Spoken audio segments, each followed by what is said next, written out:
Records అన్ని తీసుకెళ్లి డీన్తో verify చేద్దామే. Records అన్ని ల్యాబ్లో ఉన్నాయి. అది కూడా నువ్వా?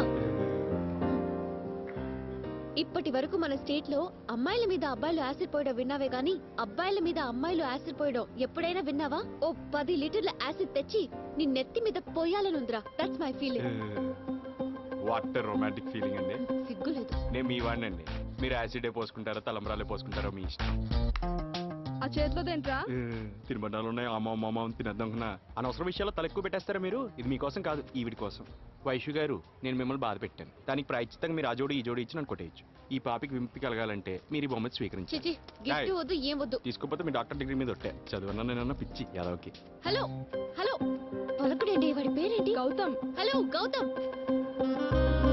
అమ్మ దేవుడోయ్, సొంత మొగిని క్యాగేసింది ఇది. మీరు ఈ అల్పుడిని పేరు పెట్టి పిలిచారా? ఇది కళా నిజమా? చూడండి, నేను మిమ్మల్ని ప్రేమించడం కుదరదు. ఎందుకు కుదరదండి? ఎందుకు కుదరదు? స్ట్రాంగ్ రీజన్ ఒకటి చెప్పండి. మా ఇంట్లో పరిస్థితి మీకు తెలీదు. మా నాన్నగారికి ఇలాంటివన్నీ ఇష్టం ఉండదు. బాబులంతా తర్వాత అలాగే ఉంటారండి. ఇదేమన్నా జాతీయ సమస్య? అలా ఉండడమే కరెక్ట్. లేకపోతే కూతుర్ని కనేసి రోడ్డు మీద వదిలేసి ఎవరినో ఒకటి తగులుకొని ఎవరితో లేచిపోమని ఎంకరేజ్ చేయరు. ఈ స్టేజ్లో అమ్మాయిలకి ఇలాగే ఉంటుందండి. ఎవడైనా సర్రైనట్టు తగిలితే అప్పుడు ఆడి తర్వాతే బాబులు బాబాయిలు అన్ని. Shut up. Just be in your limits. నీకేం తెలుసు మా నాన్నగారికి నాకు ఉన్న రిలేషన్షిప్ గురించి? నాకు అన్ని తనే.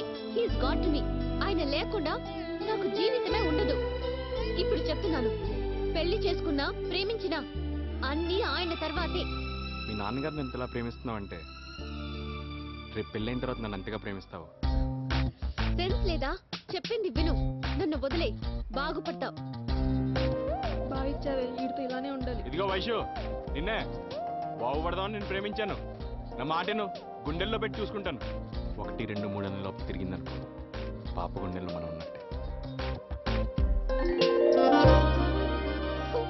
ఏం పర్లేదు, సక్సెస్ వచ్చే ముందు ఇలాంటి తుఫాన్లు ఉమ్ములు సహజం.